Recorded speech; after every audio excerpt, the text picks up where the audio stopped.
And welcome to Take Charge of Your Health. This is Dr. Wolf, your host. I'm here with Denise Gardner, and we're going to be talking about the heart, but something that's really exciting, something that could make heart transplants obsolete in the near future.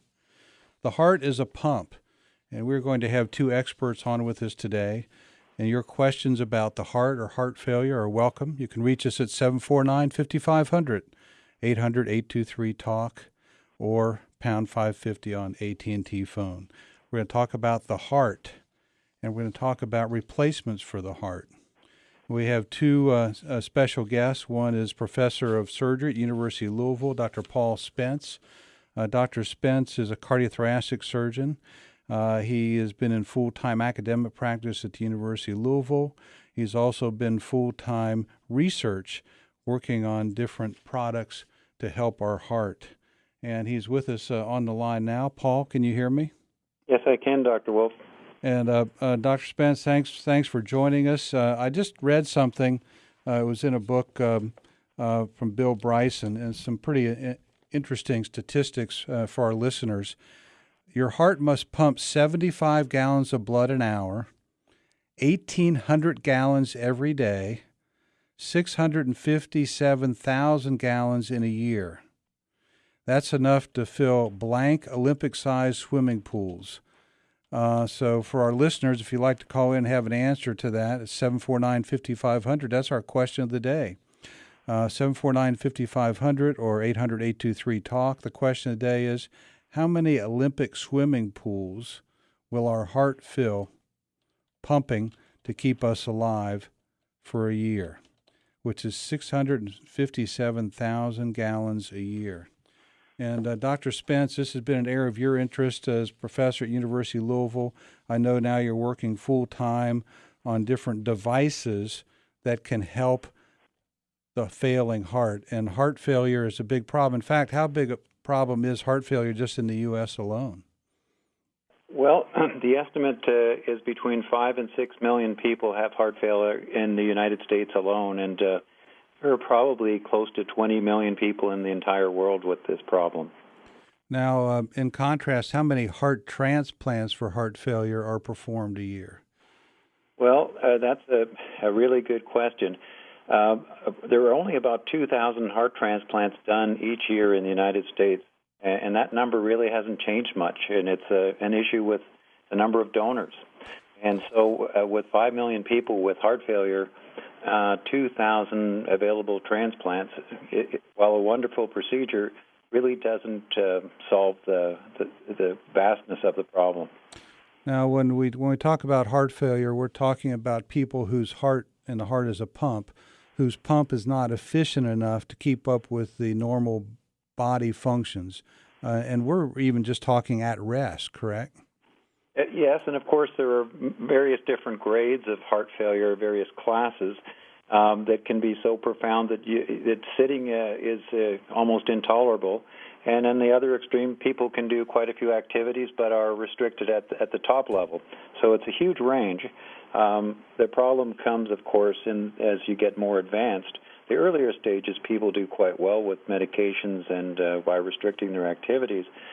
The problem comes in the more advanced, the class 4 patients who really are suffering symptoms with minor activities or even at rest. Shortness of breath, swelling in the extremities. And if you're out there and you have a question about heart failure and what we're going to talk about, some of the new devices that are coming online, you can reach us at 749-5500. So right now, generally, patients who have heart failure symptoms are treated with certain medications, a medical treatment. But at some point, in a certain percent of these patients, the medications don't help enough to keep them out of failure, correct? Yes, that's true. By the time they get to an advanced state, it's very hard for the medications to really function the way the patients would like them. A lot of times they can't even take a full dose. Their blood pressure is too low to tolerate full doses of medication. So when they get to that point, Paul, then becomes a real dilemma, because really then their choices are somewhat limited, aren't they? Very much so. After the medications, as we all know, there is resynchronization therapy, and many patients receive these so-called biventricular pacers to reset the function of the heart. So it's a special pacemaker that can be put in. Correct, yes. Mm-hmm. With a focus on pacing from more than one location to try and help synchronize the heart's contraction. And this can have some very outstanding results and really some wonderful anecdotes you'll hear from patients that will do remarkably well. And after a few months, a lot of people do get a nice response to this. But not everyone does, and not everyone is a candidate for this because of various criteria that are required to make this a successful procedure. So for our listeners, there are many of them that probably have a mother or a father or a grandmother or grandfather, or it can even be in a young person. I know there are young people that get heart failure. It's not because they have blockage of the arteries, but they contract a virus. It affects their heart. The heart is a muscle. The muscle is damaged, and they can't pump blood in a normal fashion. Sometimes they're the recipients of the ultimate right now in the United States, which is a heart transplant. But really, what are the options if the pacing doesn't work and the medicines don't work? You really don't have too many options other than a transplant or now some of these newer devices, correct? Yes, I think, it's interesting. The focus some years ago was on total heart replacement. But I think the direction everyone's going right now is to add a heart pump that supplements the heart's function, that adds additional flow as a supplement to what the left ventricle can pump. And that seems to be the most promising direction. And the interesting thing is that work has been going on for a generation to make a pump that doesn't clot, that doesn't cause strokes, that stays effective and works well. And interesting, we're just entering an era after this generation of research where we're finally reaching the point where these pumps are working and producing those results. And it's very gratifying to see that this is actually happening. So there are lots of different organs in the body. The liver is very complex. The kidney's complex. They have to remove poisons from our blood, and in the case of the liver, add bile to the intestine. But I guess one advantage of trying to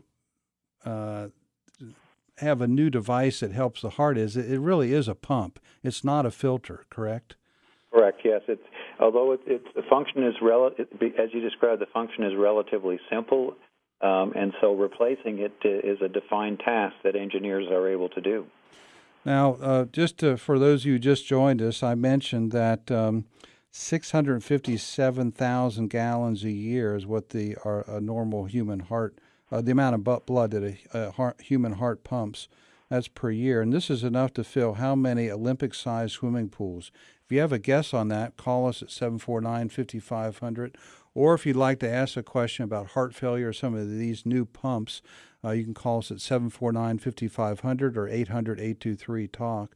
We're talking with Dr. Paul Spence, who's a professor of surgery at University of Louisville and a inventor in the area of devices to help the heart. When we come back, Paul, I'm going to ask you where your focus has been and how you got there and why you're doing what you're doing, and give us a little insight into some of these new mini pumps that you've been working on. So if you'll stay on with us, we'll be back in a minute. This is 55 KRC, the talk station. And welcome back to Take Charge of Your Health. This is Dr. Wolf, your host, and we're talking with Dr. Paul Spence.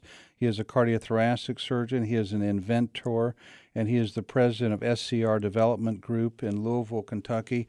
And let's get to the fun part now, Paul. For our listeners, you've been working on, I think, just some fascinating projects, and you can pick one that's apropos to the subject we're talking about, which is the failing heart and how to help people. And for the people who just joined us, again, the number you said about how many people have heart failure in the United States versus how many transplants are performed in the United States, to give us the big discrepancy again. Right, Dr. Wolf. And the number between 5 and 6 million people with heart failure and only 2,000 transplants, that's a big gap, and it means we all need to be thinking very hard what we can do to help out people who can't get treated with a transplant. Now, pick one of your projects that you'd like to talk about where you have the possibility to help people with failing hearts, and what you're working on currently, and how does it help? And I think it'll take a few minutes, but I think it's really important for our listeners to understand there's some exciting possibilities out there that can really help people with failing hearts. Well, thank you for asking. We've worked on a couple of projects for about a decade on each, and I guess what I'd like maybe to walk through is the one we call Symphony. The idea for both of these projects was that the heart pumps were getting much better. They're working very well, but unfortunately, for the patient, that was a giant operation to have one of these implanted. And we wondered if there was something that was the gap. We described earlier that you could have a biventricular pacemaker, which is a very minor procedure, but the next jump is to have a heart pump implanted, and that's just a huge jump in terms of what someone would have to go through. What kind of size, so we'd put this on a shelf in our brain, what sort of size device are we talking about today, the standard size that gets implanted? And I guess to put it in today's terms, this is sort of what our past Vice President Dick Cheney had initially, right? He had an assist device. Absolutely. He had a Thoratec device before he had his heart transplant, and he did very well. But what's the size? Is it the size of your fist, or? Well, they used to be the size of your fist, or even larger. But now it's probably more like half that size. And the pumps themselves are coming down in size tremendously. There is actually a pump that's been used in Europe that's the size of your little finger. Okay. So the engineers are able to get these pump sizes down.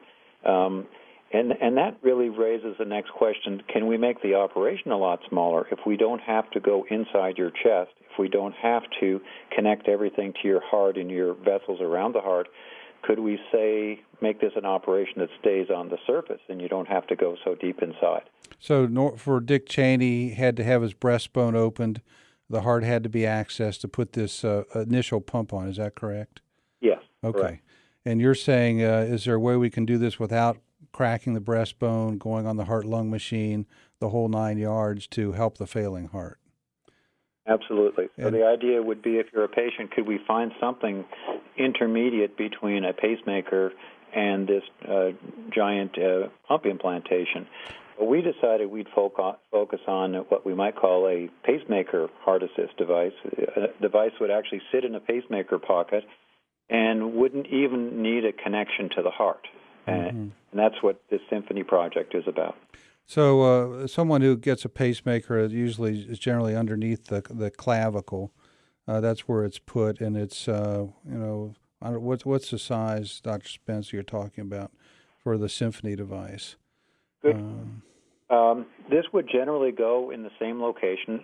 Most of these biventricular pacers go on the left side, so it's implanted on the right side under the clavicle.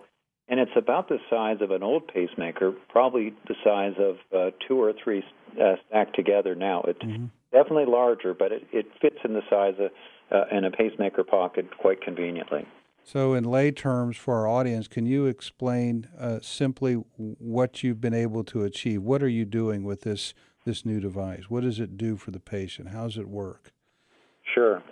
Well, if you press underneath your clavicle, you'll feel your subclavian artery pulse. And that subclavian artery is only about 11 centimeters or 12 centimeters from your aortic valve. And what we do is implant a small pump in that pacemaker pocket and then connect the pump with a little graft to that subclavian artery, that pulse you can feel under there. Use that connection to support your heart.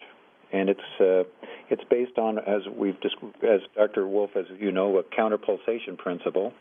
But that's the basic structure, and that's how it operates. And I know that you time this to the patient's own pulse, to their own electrical activity, correct? Yes, and that's the key. This isn't actually connected to the heart at all. It's just connected through the subclavian artery. And the idea here, as the heart beats, the pump sucks blood into the little pacemaker-sized device. And then when the heart relaxes, it pushes it back into the body. So it's much the same feeling you get if you're pushing to open the door and someone on the other side of the door was pulling. When the heart starts to eject, there's this pulling coming from the pump, and so the beat for the heart is very easy. and then when the heart relaxes, the blood gets pushed back into the circulation. Takes a big load off the heart. Dr. Spence, let's work in a call here from Jose in Cherry Grove. Jose, welcome to Take Charge of Your Health. How can we help you? Howdy, guys. Thanks for taking my call. Yeah. Hey, listen, I'll save the answer to the question for last. But, one of the things, we can send a man to the moon, and we're thinking about sending a man to Mars, and I'm not sure that we should even do these things. Mm-hmm. Same thing with a heart. How do you screen patients? Do you make sure that the guy that smokes and eats like a horse and doesn't take care of himself can get treated the same way as the guy that can use a heart and will last another 20 more years? You know what I'm saying? Well, what do you think about that, Dr. Spence? It's an interesting, almost philosophical question, ethical question in a way, isn't it? Yes, it's a very big question, and it's a very good question. Certainly for patients undergoing heart transplants, there are very strict rules that have to be followed. These are precious and very limited resources, and they really can't be abused. And so the heart transplant community has developed some pretty strict rules in making sure that these people are compliant and aren't going back and going to ruin their transplant. It's much the same for many of the devices also, but as Dr. Wolf, as you said, it's a huge moral and ethical issue, and it's tough to solve that one. For example, correct me if I'm wrong, but with potential heart transplant patients, it's not just their medical condition, but they also check their social situation. Do they have a stable home environment? Is there someone that can help them? Sort of things like that. Correct, Paul? Absolutely, yes. That's what I wanted to hear as someone out there who's in the world that knows that these things cost a lot of money, and I know just because we can doesn't mean we should. Well, but you bring up another point that we should discuss. Let's ask Dr. Spence right now. As far as cost, any ideas, and this is may not be something you prepare, but any ideas what the difference is? Let's say a cost for a heart transplant versus an assist device like Vice President Cheney got versus the Symphony device, which you've been working on in Louisville. Yes, well, there's a broad range, but the heart transplant and the heart assist pumps now are those are major procedures and very expensive. The usual blood pump of the type that Cheney would have received would probably be in the price range of $100,000 for the device itself. And then it's very expensive to maintain. It's a daily chore, isn't it? Yes. Of course, then on top of that is the hospitalization and the intensive care and the surgery to get it in.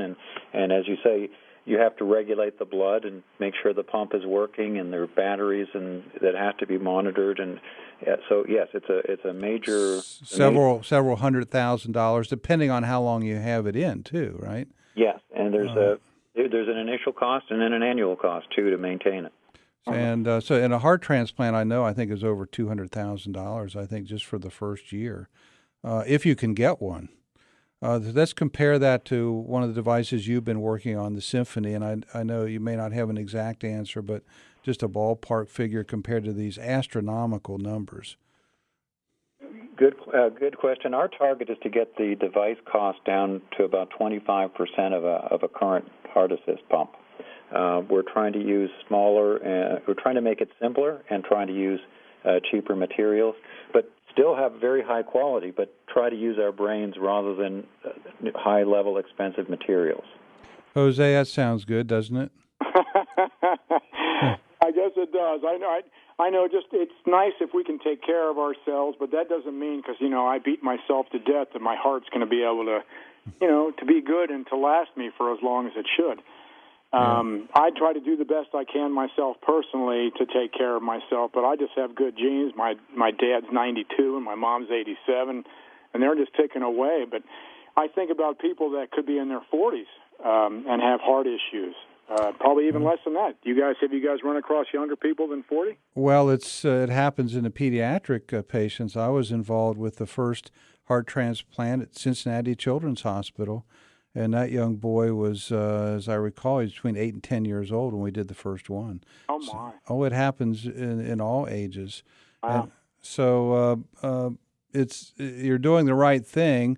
It is something that's fairly well regulated right now, although when the floodgates opened, who knows what's going to happen. That's a very good point. Any other suggestions for Jose, Paul?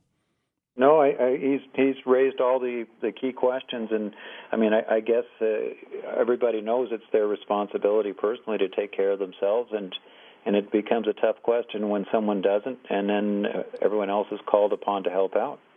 But what people like Dr. Spence are doing is so important because simplifying the devices yet making them very efficient helps us all, and it helps bring down the cost of medicine. And if heart failure is that big a problem in the United States, multiply that times what, Paul, to get how many people have it in the world. This is not just a problem in the United States. No, it's massive, absolutely. I mean, what the number of people that are in heart failure in a place like India or China must be astronomical.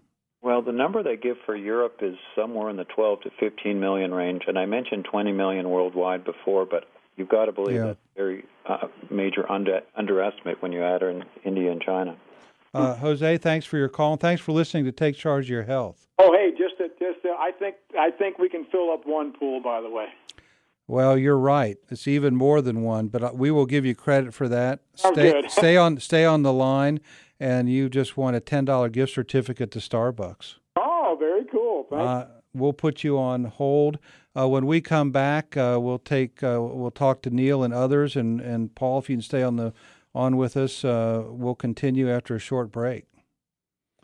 All right, this is 55 KRC, the talk station. And welcome back to Take Charge of Your Health. This is Dr. Wolf, your host, and I'm speaking with Dr. Paul Spence, who is president of SCR Development Group, who has invented some really nifty miniature pumps that can help the failing heart.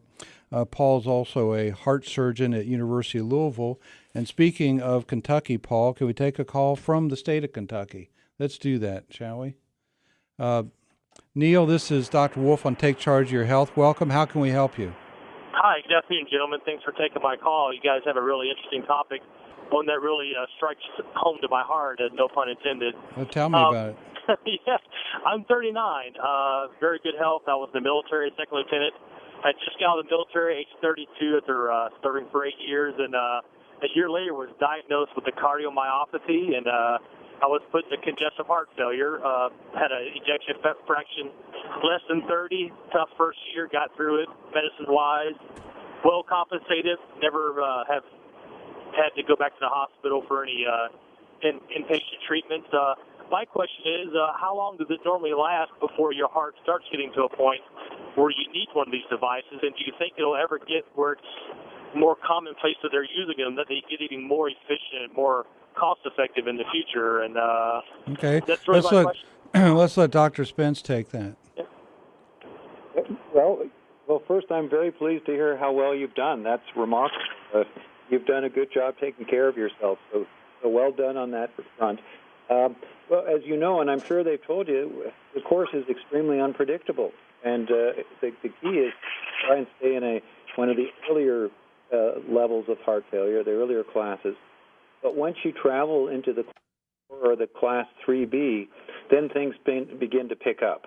And that's the time when people start thinking about taking action for additional measures. So in your case, it sounds like you've got very good care and you've done well, and you obviously want to avoid getting to that stage, and you may be able to do that indefinitely. The question you've asked is also interesting. Is it ever going to get to the point where you can stave things off by putting in a pump earlier? And in fact, that's an actual question of research. No one could even ask that question right before because the pumps weren't stable enough and weren't reliable enough. But actually, the people are starting now to design trials and studies to look at, should we be putting them in people to prevent them from falling off the cliff and preventing a massive downslide over the last year of life? So, Paul, what you're saying is before the patient gets in deep trouble, before the kidneys fail, before the liver fails, intervene and maintain the quality of life and not have to bring it back from near death, from a moribund state. Is that what your point is? Yes, you've said it well. When the pumps were in their infancy, you really couldn't justify putting them in, except at a very late stage when there was no other choice. And now, as they are getting better, people are starting to ask that very question.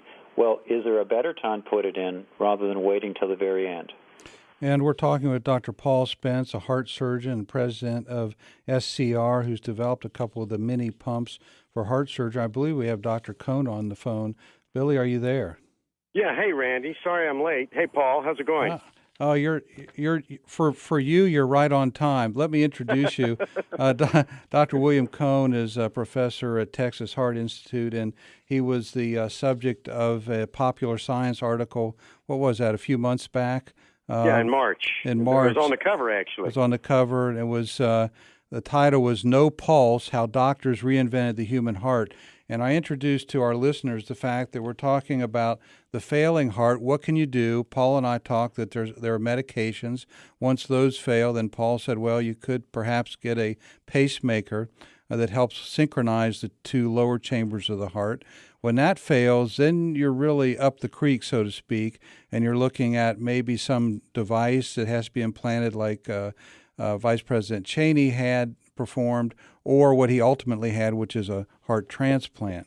But these are all based on the fact that we're trying to reinvent what the heart does, which is pump blood out 60 to 70 times a minute, an aliquot of blood, and that's how we feel a pulse. But at Texas Heart, you came up with another idea, didn't you? Yeah, that's exactly right, Randy. And as you know, we've been working on a whole different mechanism to move blood through the body. And it was sort of based on the work with the prior devices and the shortcomings of it. My friend and mentor, Bud Frazier, is sort of one of the cornerstones of this whole field and helped also at Texas Heart. Also yeah. at Texas Heart, right? Right. He's head of the Mechanical Circulatory Assist program at Texas Heart. We both trained under Dr. DeBakey. We both work for Denton Cooley now. Mm-hmm. And Bud Frazier, we gave a recent TED Med talk, and in it, Dr. Frazier talked about when he was a medical student, there was a patient who had a valve operation, a young Italian boy, by Dr. DeBakey, and the first evening after surgery, he arrested. His heart stopped beating in the intensive care unit, and they quickly opened his chest and took turns massaging his heart, trying to get his heart beating again. Mm-hmm. And tragically, after an hour, they couldn't get the heart beating, and the young boy died. But Dr. Frazier, who was a medical student at the time, noted that as long as he squeezed the boy's heart, not only was he alive, but his eyes were open, and he was fixing on Dr. Frazier's gaze. And Dr. Frazier said, man, if my hand can keep this boy alive, why can't we make a machine that'll keep him alive? And he spent the next 4 or 5 decades of his life working in that field. And the first 10 or 20 years, we're working on big devices that tried to reproduce the beating action of the human heart, because they looked at how all organisms or life is maintained, and every organism throughout nature has a heart that fills and then ejects, fills and ejects, and one-way valves turn that into unidirectional flow to pump blood through your body. And so they made some devices. But what that means is you have a pulse. All animals have a pulse. You have a pulse, right? The blood is ejected in short, discrete spurts, 1 a second for humans, 6 or 7 a second for hummingbirds, 1 every 2 or 3 seconds for a blue whale.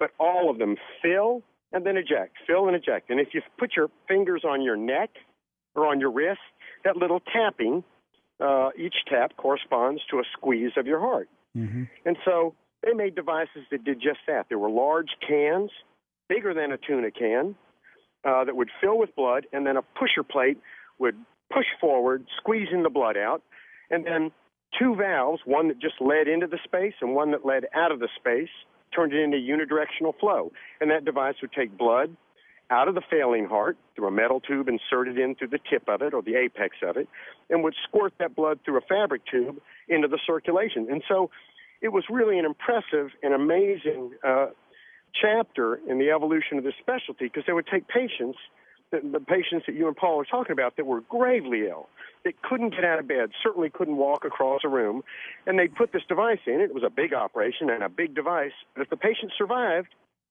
they could get up, They had good color. They could walk. They could do anything that a normal person could do. Except they were a little bit tethered, right?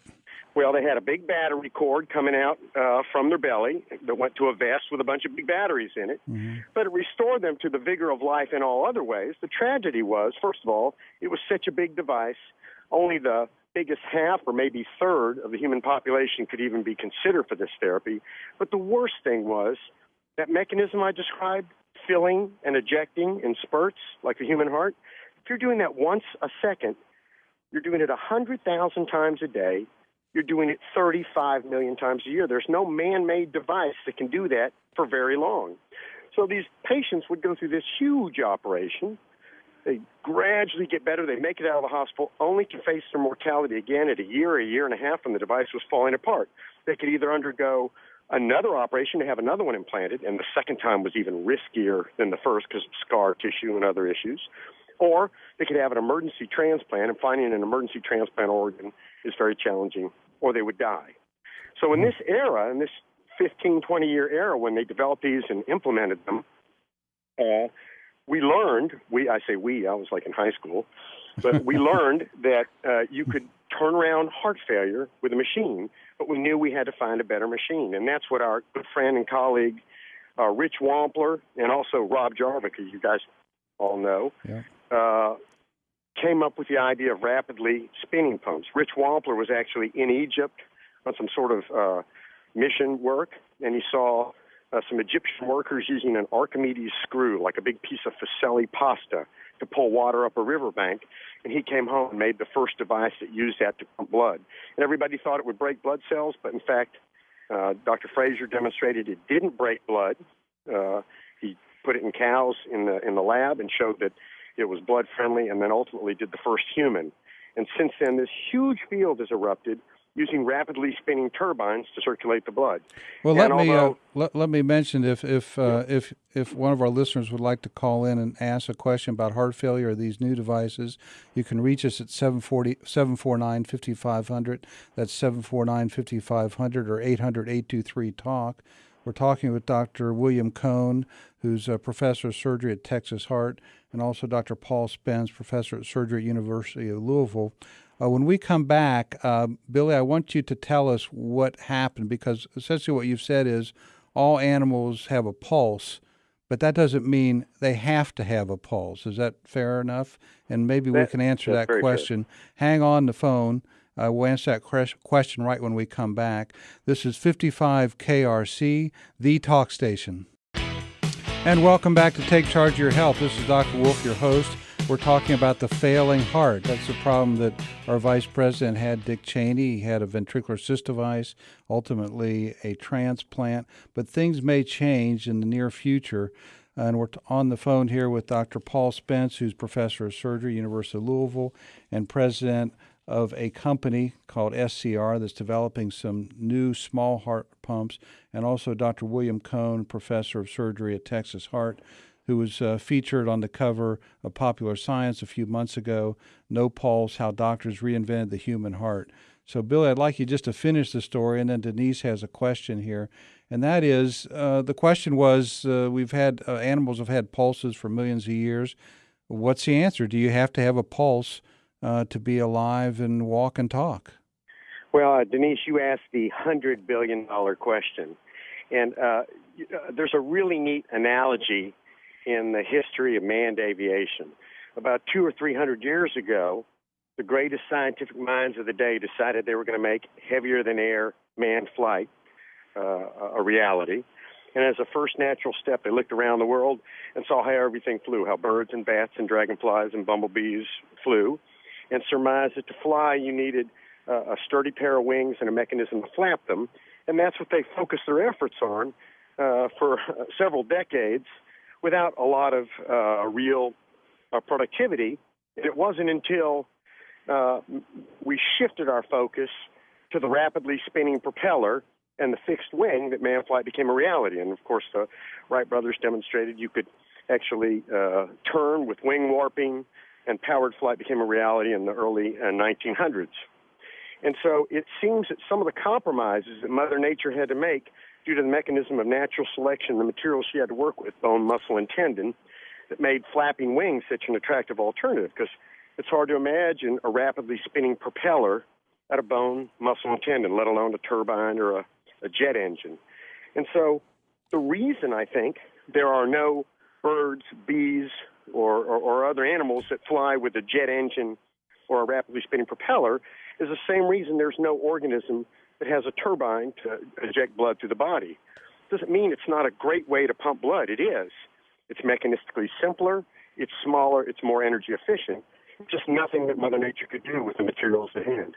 So really, I guess it's fair to say sometimes it's not, are you crazy when you come up with an idea like this? The question is, are you crazy enough? Yeah, well, and as you know, Randy, I probably am.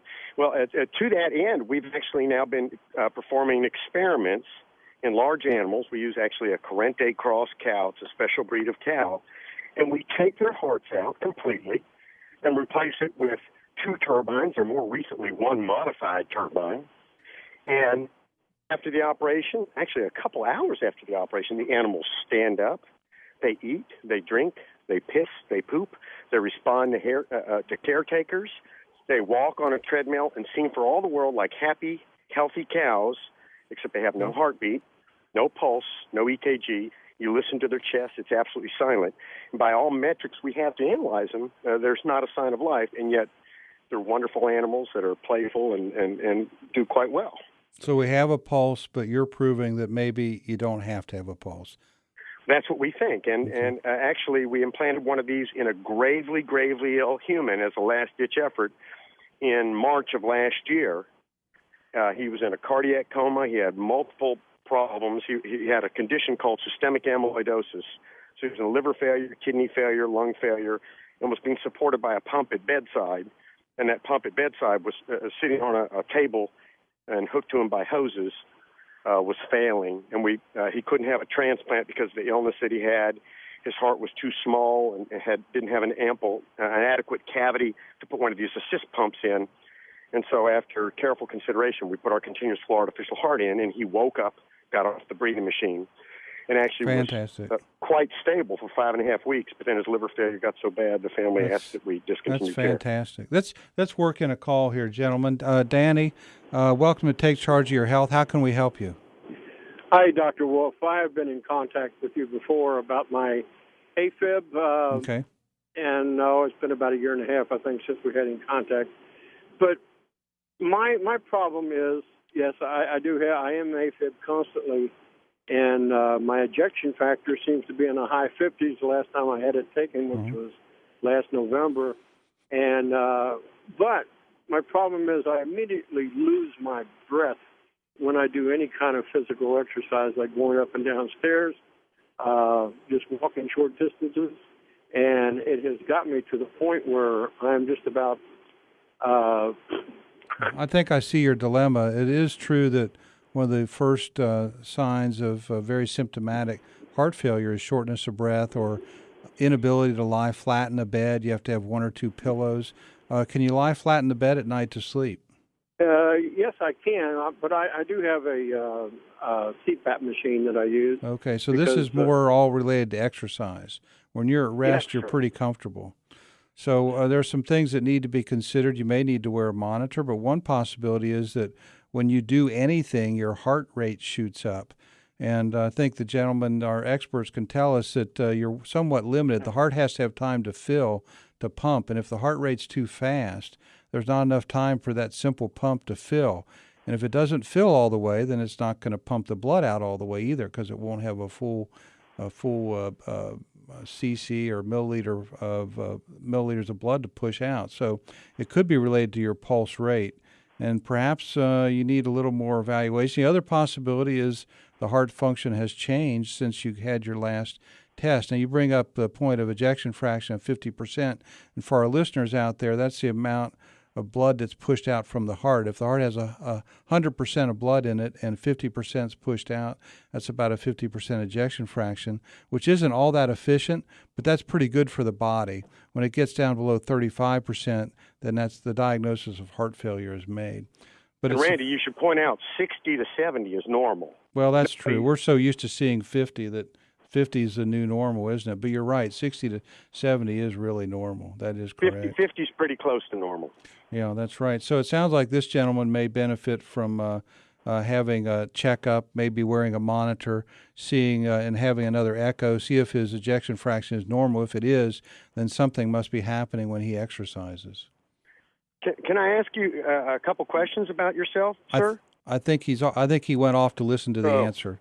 But okay. But I did want to. There's a burning question that we have here. Go ahead. Yeah, this is Denise, and I was just wondering, when are these going to be available out to the general? Let's take Paul first. Paul, are you still with us? Absolutely. Paul, Denise is asking, when are these? In your case, these assist devices. They don't replace the heart, but they can help the failing heart.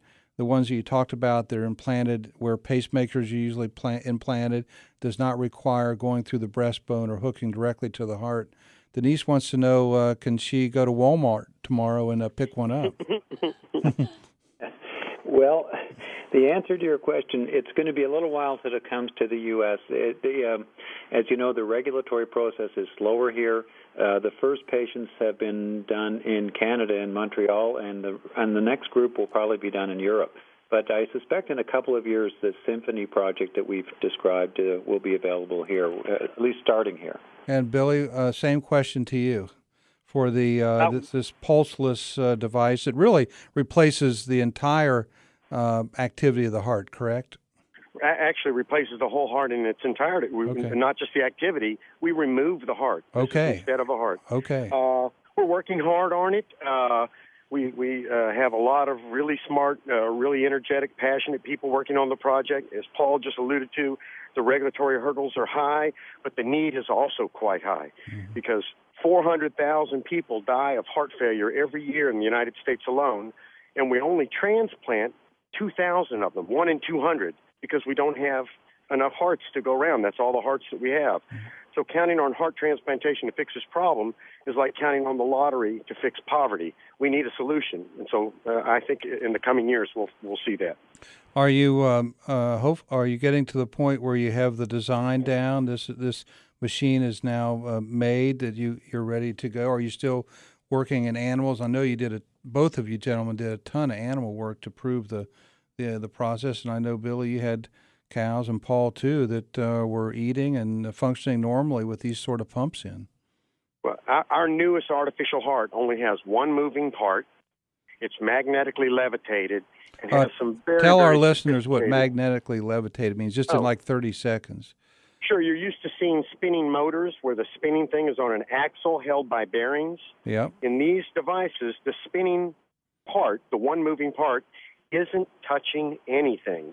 It's floating in a magnetic field, remote from any other parts, spinning at 8,000 to 10,000 times a minute. So there's no mechanical wear. It can spin forever. And a microprocessor rotates a magnetic field around, just solid-state computing, and this magnetic disc rapidly spins, not touching anything. And that's what moves the blood on both sides of the circulation. Well, this is a fascinating subject and one that we can't completely cover in an hour, but I want to thank you both, Dr. William Cohn from Texas Heart, for joining us and talking about your new invention, a heart pump that doesn't have a pulse, and Dr. Paul Spence for these fantastic miniature devices that they may not be available at Walmart next week, but maybe sometime in the future, right? You bet. Thank you both for joining us. Remember. Thank you, Randy. You're welcome. Thanks, Randy. You're welcome. Take care of yourselves. Take charge of your health. Doctor's orders. 55 KRC, the talk station.